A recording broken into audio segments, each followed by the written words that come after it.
Hello mga Ma'am and Danshi, another day, another vlog. For today's video, magpupunta kami dito sa Dapitan and ayan ang daming tao, nakakatuwang tignan at puro mga Christmas decor. At itong mga wooden plate na yan o yung mga mangkok at kung ano-ano pa. So ayan, tambak lahat, ang daming tao. Nagpunta kami dito Sunday last week. Busy sila mamili ng mga Christmas decor at ganito pala yung itsura niya kapag bear season na kasi yung mga plato talaga yung dinayo ko dito. Puro kadalasan nakikita ko ngayon yung mga nagtitinda na yan na puro plato-plato, mga kahoy, team kahoy na mga plato, ganon, ratan.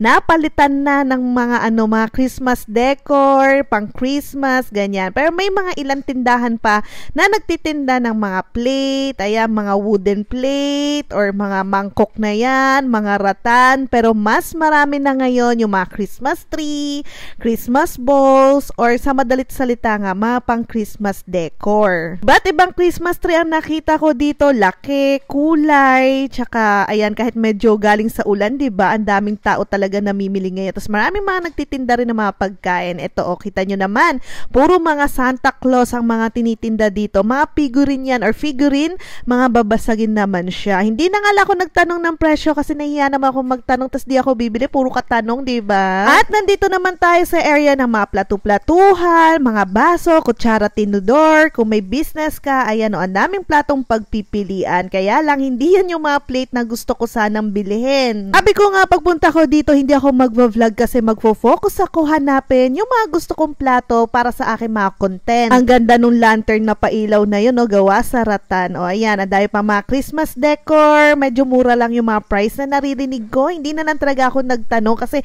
hiyang-hiya talaga ako. Hindi kasi ako ganun eh. Gusto ko pag nagtanong ako, bibili ako. Ayoko kasi yung puro ako tanong tas hindi ako bibili. Tas mamaya mabuisit pa sa akin yung tindera, diba? Mapaya pa ako. Kaya pasensya na kayo guys ha. Ito nasa 100 plus. Ayan yung mga pan-decor na ganyan sa plato. Yung pagpapatungan mo ng plato. Kaya nga nasabi ko, magfo-focus ako hanapin yung mga gusto kong hanapin. Pero hindi ko talaga napigilan. Dahil vlogger-vloggeran nga ang mami nyo. Eto, ayan, binidyohan ko na para sa inyo. Hindi rin nakati si Mami Yuki nyo. Kaya sabi ni Daddy Ariel, ano na nangyari? Ayan, magfo-focus ka na lang mag-video. Hindi mo na mahahanap yung gusto mo. Ayan o, mga Christmas mug, etong mga pang display sa bahay, mga fake plants, pero tignan nyo naman, buhay na buhay yung mga fake mga plants na yan, buhay na buhay siyang tignan, mga flower, ito mga Christmas decoration pa din, o sa mga parties, or kung may pa-event, na mga ganyan na negosyo, I'm sure dito nila binibili yung mga pang-decoration nila. Ang gaganda nila tignan, diba? Ang gandang pan-display sa ating mga bahay, or sa ating mga business, na may business kayo, mga restaurant, tas magde-decor kayo ng ganyan. Itong mga ratan din, ang cute tignan, native na native. Galing nga para sila nag-transform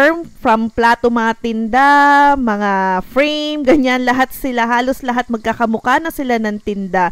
And maganda siguro pumunta dito kapag yung mga weekdays kasi ganito, ang daming tao, nakakahilo. Tapos kung wala kayong time mag-Divisoria, pero wala namang masyadong nakikitang ganyan sa Divisoria, dito lang talaga sa Dapitan. Ayan o, yung mga ganyan, nakita nyo, ganda o, diba? Yung parang pang lantern na ganyan na may nasa 1,000 plus naman yan. Etong mga si Santa Claus na decoration na yan. Ayan, hindi ko siya natanong. Pero ito yung pangsabit sa Christmas tree, guys. May mga donuts, cupcakes. Ayan, babasagin po yan ha. Nasa 70 to 100 each. Meron ding 50 pesos. Conforme po sa laki. And ang ganda nilang tignan. Eh nako, kung malaki nga lang ang bahay ko at may stock room ako na magtataguan niyan kapag tapos ng gamitin. Ang sarap mag-decor sa bahay. Tsaka ewan ko ba? Hindi ko kasi talent, guys, yung mag-decor. Alam ko lang bumili. Pero hindi ko siya alam kung paano iayos, i-display kung saan, ayan. Pero aliw na aliw ako sa ganda ng mga Santa Claus na nakikita ko. Talagang feel ko na yung Pasko. Ito ang ganda ilagay sa mesa or sa corner ng nyo, ng lagayan ng mesa nyo, tapos lagyan nyo ng candy. Nasa 500, 700 yan. Ayan yung mga frame. Kung gusto nyo mag-decor sa wall nyo, meron din sila dito. Pero yun nga, hindi to yung season ngayon na na puro mga frame. Puro more on Christmas. Ang peg nila mga Christmas decor. So, ang gaganda. Yun na yung wall yung mga ilaw-ilaw. Nasa 1,518 po yan. Ayan. Tapos ito yung mga, ewan ko, ratan ba tawag dyan? Pero hindi siya ratan eh. Nung nahawakan ko, plastic siya. Ayan. More decoration pa. Mga 50 yung mga maliliit. Tapos, ayan, yung parang kala mo lantern na gawa sa plastic. Di ko alam kung anong tawag sa kanya. Nasa 300 plus up. Ayan, 380.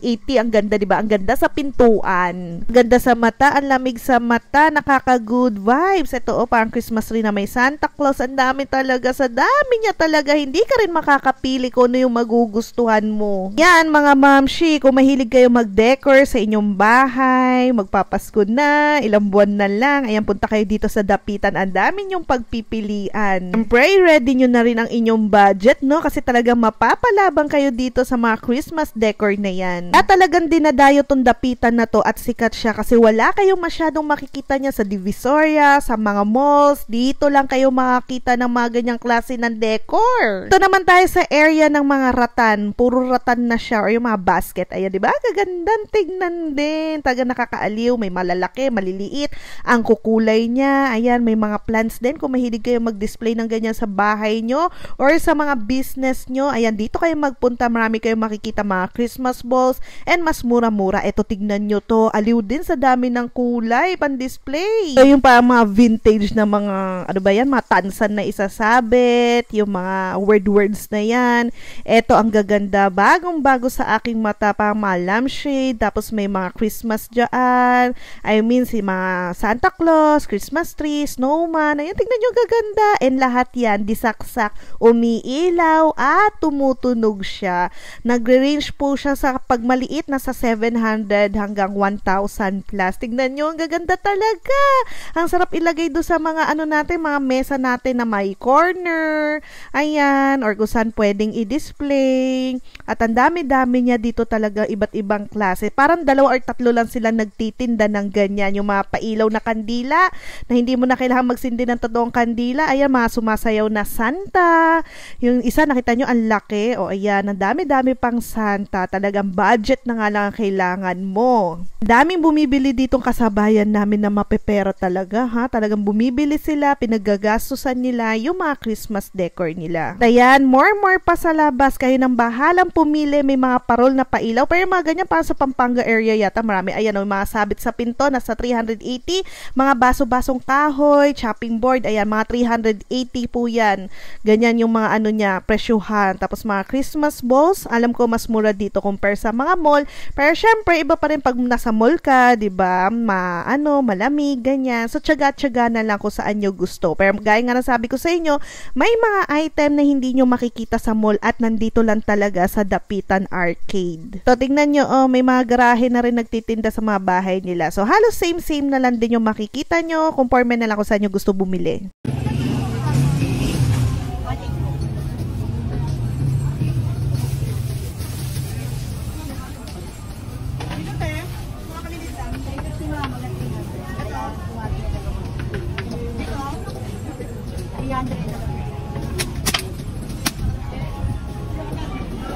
Ito na nga, patapos na, kaya binalikan ko tong banana Q. Pero ang gusto ko talaga dyan, yung kamote Q. Ay, nako, grabe, ang sarap nung pagkaluto. Yun lang, wala silang available.